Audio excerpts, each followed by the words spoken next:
Salut tout le monde et bienvenue dans cette nouvelle revue de presse. Après un dimanche riche en football aux quatre coins du globe, on démarre ce tour de l'actualité en France et plus précisément à Lyon qui a chuté à Strasbourg hier soir. Comme l'indique le Progrès sur sa une, les Lyonnais battus 3-1 en Alsace mettent fin à leur folle série de 13 victoires consécutives toutes compétitions confondues. Fin de Lyon pour l'équipe qui évoque également la fin de cette série avec ce jeu de mots. Dans un match haletant et engagé, ce sont les Strasbourgeois qui ont eu le plus d'appétit et frappé en premier par l'intermédiaire de Martial Godot après un bon service de Diego Moreira, avant que ce dernier ne double la mise d'une frappe puissante. Malgré la réduction de l'écart signé Tolisso bien servi par Yaremchuk, Panicelli a scellé le score du match sur penalty, un succès qui permet à Strasbourg de reprendre sa 7ème place avant la réception de Lens le week-end prochain. Cette rencontre a également été marquée par la sortie prématurée de Pavel Such dès la 28e minute de jeu. Le milieu tchèque, visiblement touché aux ischio-jambiers, a dû quitter ses coéquipiers en première période et pourrait manquer 2 à 3 semaines de compétition selon la gravité de sa blessure. Un gros coup dur pour l'OL à une semaine d'un Olympico qui s'annonce bouillant. Et dans cette rencontre, c'est un ancien lyonnais, Diego Moreira, qui a brillé. Élu homme du match, celui qui est devenu le 87e joueur passé par Lyon à marquer contre l'OL ne semble pas avoir oublié son passage de 6 mois seulement dans le Rhône. Après la rencontre, il s'est fièrement affiché avec le trophée dans sa story Snapchat en écrivant « La justice de Dieu, Dieu est grand », comme un message envoyé à l'Olympique lyonnais qui n'a pas vraiment cru en lui. Et le Belge ne s'est pas arrêté là, filmé par Emmanuel Emega dans le vestiaire, il a également indiqué « Là-bas, on m'a appelé comment Agent 007, mais ici, j'ai marqué « Tu captes ». Lui n'a pas marqué ni brillé hier soir, le Brésilien Hendrick, replacé sur le côté droit de l'attaque lyonnaise, a été en difficulté toute la rencontre, bien muselé par Ben Chilwell. Crédité d'un 3 dans les notes de notre rédaction Foot Mercato, l'attaquant de retour après sa suspension purgée face à Nice a livré son match le moins abouti depuis son arrivée dans l'Hexagone. Même constat pour As en Espagne qui parle d'un Hendrick disparu en Alsace. Le Brésilien sera attendu au tournant au Vélodrome dans une semaine. Dans le reste de l'actualité française, l'équipe revient sur la première réussite de Francaise sur le banc du Stade Rennais.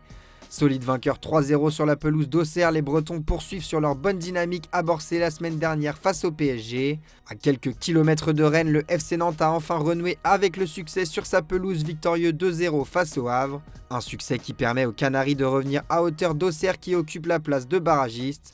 Pour le reste, l'OGC Nice et Lorient ont fait 3 buts partout tandis que le LOSC s'est imposé sur la plus petite des marges à Angers. Enfin, Paris qui a repris sa place de leader va prolonger son joyau portugais João Neves. Comme le révèle le Parisien, le PSG veut maintenant s'attaquer à un autre dossier pourtant pas très urgent puisqu'il est encore sous contrat jusqu'en 2029. Après son arrivée au Paris Saint-Germain pour 65 millions d'euros, l'international portugais a vu sa valeur doubler. Une ascension spectaculaire qui a convaincu la direction parisienne de prolonger récemment son contrat d'1 an jusqu'en 2030, mais avec notamment à la clé une revalorisation salariale. De quoi encourager João Neves, devenu l'un des symboles du nouveau PSG, à poursuivre son aventure dans la capitale. On file en Angleterre désormais, où forcément la claque 4-1 infligée par Arsenal à Tottenham dans le derby du nord de Londres fait la une. Mikel Arteta a de la bouteille, comme l'indique le Daily Mirror Sport. Après une déconvenue face à la lanterne rouge Wolverhampton, les Gunners ont parfaitement réagi avec ce succès. Malgré le premier but en première ligue de Randal Kolo Muani, Arsenal a dominé les débats grâce notamment à un Eberechi Eze reçu 5 sur 5, auteur d'un doublé après son triplé au match aller et un doublé du Suédois Victor Gyökeres. Les hommes de Mikel Arteta maintiennent leur dauphin Manchester City à 5 longueurs avec un match de plus. Bonne opération également pour Liverpool qui sort vainqueur 1-0 de son duel sur la pelouse de Nottingham grâce à un but en renard des surfaces de l'inévitable Alexis McAllister dans les toutes dernières secondes de la partie. Un succès qui permet aux Reds de revenir à égalité de points avec le 4e Chelsea mais aussi Manchester United avant leur déplacement à Everton ce soir. Enfin, un ancien de Ligue 1 a brillé outre-Manche, il s'agit d'Evan Guessant.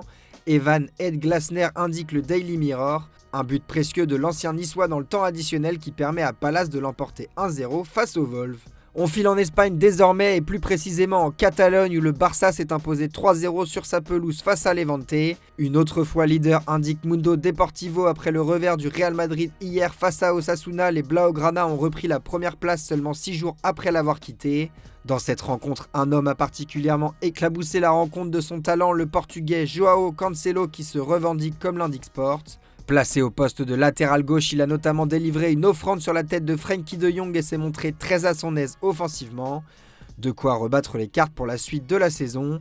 Durant la rencontre, la magie de Pedri était de retour au Camp Nou comme l'indique Sports. L'Espagnol Pedri de retour de blessure après un mois d'absence et sa blessure face au Slavia Prague en Ligue des Champions est entré en jeu à la 60e minute acclamé par ses supporters. Avec également un but signé Marc Bernal et un golasso de Fermin sur une frappe puissante quelques minutes après son entrée en jeu, les voyants sont au vert pour le Barça avant la réception de Villarreal et le match retour de Coupe du Roi face à l'Atlético Madrid prévu la semaine prochaine.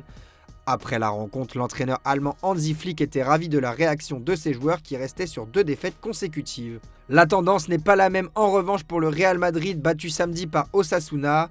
Comme l'évoque AS, une réaction de champion est attendue dès ce mercredi face à Benfica pour le barrage retour de Ligue des Champions. Et parmi les joueurs attendus au tournant, on pense forcément à Kylian Mbappé. La presse madrilène ne ménage pas le français et les journaux espagnols dressent un constat sévère sur le moment délicat traversé par la star madrilène. Du côté de AS, le quotidien pose frontalement la question où est Mbappé et insiste en parlant du match d'Osasuna comme l'un de ses pires matchs de la saison. Le même constat à peine nuancé se retrouve dans les colonnes de Marca. Sous le titre évocateur Mbappé et le prix de ne pas s'arrêter suffisamment, le journal souligne la discrétion inhabituelle du français face à Osasuna. Ciblé par la presse madrilène, le français pourra tenter de se racheter dans quelques jours dans un match capital face à Benfica pour poursuivre sa route en Ligue des Champions. Et justement, on file au Portugal où ce match de barrage et notamment Gianluca Prestiani font les gros titres. Abola indique notamment que Prestiani est dans les plans pour Madrid.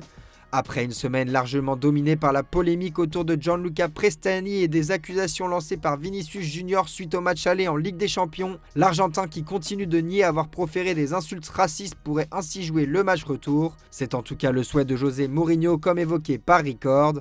Toutefois, l'UEFA pourrait intervenir dans la décision même si rien n'indique pour le moment que le verdict sera rendu avant la rencontre prévue mercredi soir. Et ce n'est pas la seule actualité qui concerne le club lisboète.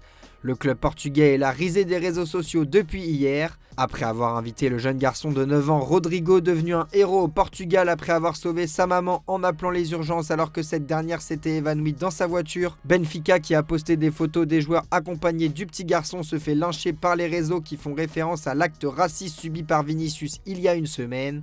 De nombreux messages comme celui-ci « Oh regardez, je ne suis pas raciste car je poste une photo avec un enfant noir » ont notamment fleuri sous ce post. Enfin, on conclut ce tour de la presse en Italie où les médias transalpins s'en prennent à la VAR après une action litigieuse survenue lors d'Atalanta-Naples. Nous abandonnons, titre le Corriere dello Sport après un autre flop d'arbitrage et la victoire de la DA face aux Napolitains 2-1. Les Napolitains sont furieux, indique de son côté le journal au papier rose.